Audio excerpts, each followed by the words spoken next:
Let's take the first two of Guhar's revolutions, urban and industrial.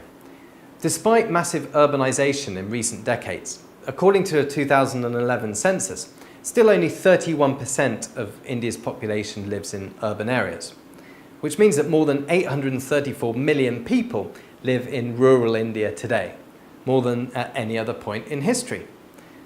Now let us look at the broad changes in the Indian economy since independence.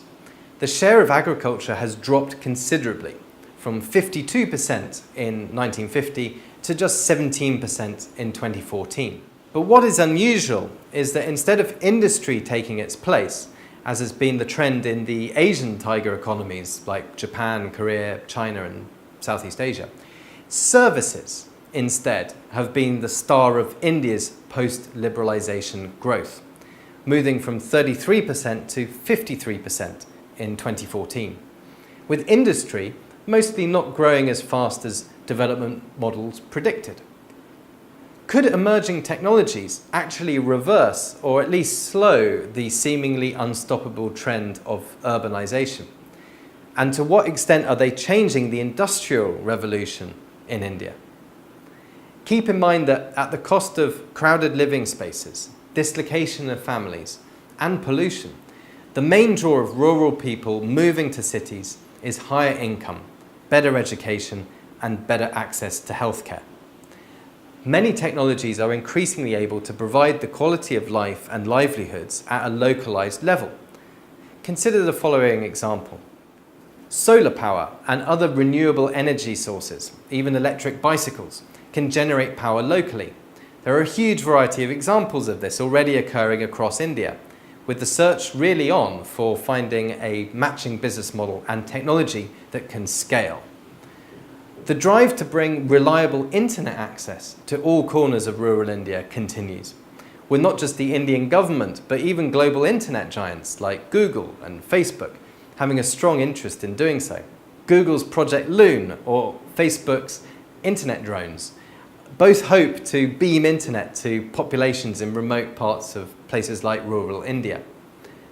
3D printing could revolutionize manufacturing at the village level. Experiments are already underway in India where 3D printers are being gifted to villagers to test their applications and see how they can be used.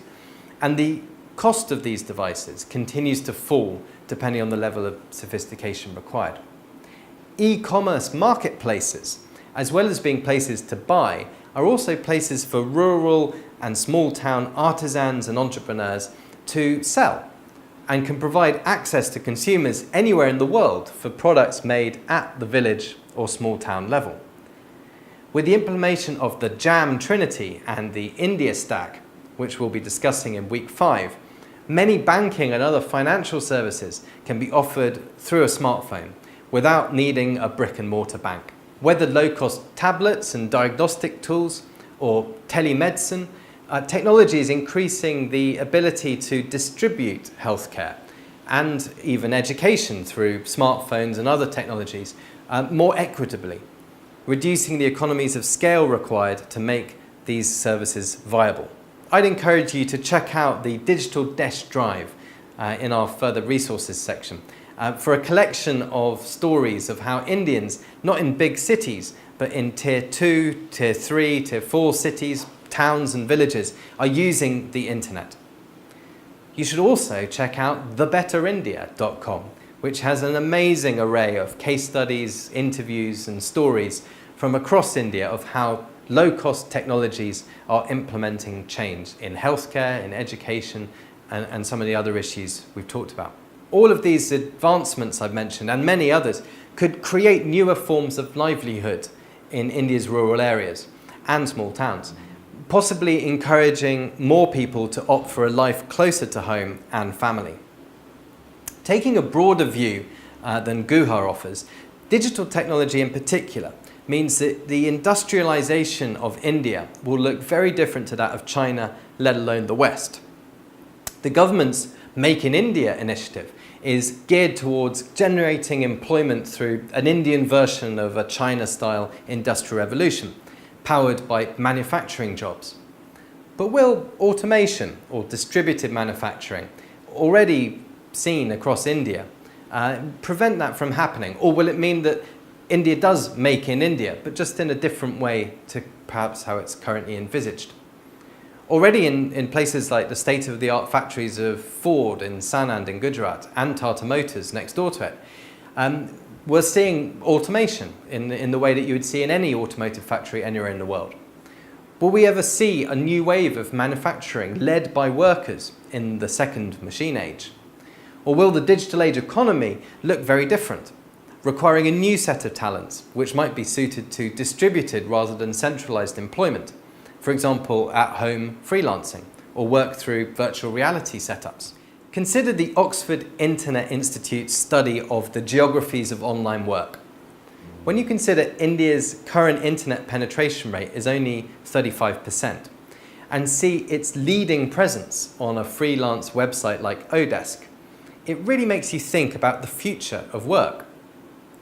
You'll see in the graphic that India is the largest of any circle, representing its overall participation. The inner circle is light purple, representing a lower median wage than, say, the green paid in the US. And the red outer circle shows that nearly all of India's revenue comes from foreign employers. This is not even to mention new Indian startups trying to address this space. Take a startup like Squadrun, a mobile marketplace for crowdsourced work, where any company, even one sitting in Ohio in the States, can crowdsource tasks like moderation, testing, surveys, categorization, data collection, to people anywhere in the world. So why not someone sitting in a village in the remotest corner of India? Lastly, let's not forget that with Moore's law driving progress, the time it takes for cutting-edge technology to become affordable to a broader Indian marketplace has been reducing rapidly, from many decades to just a few years now.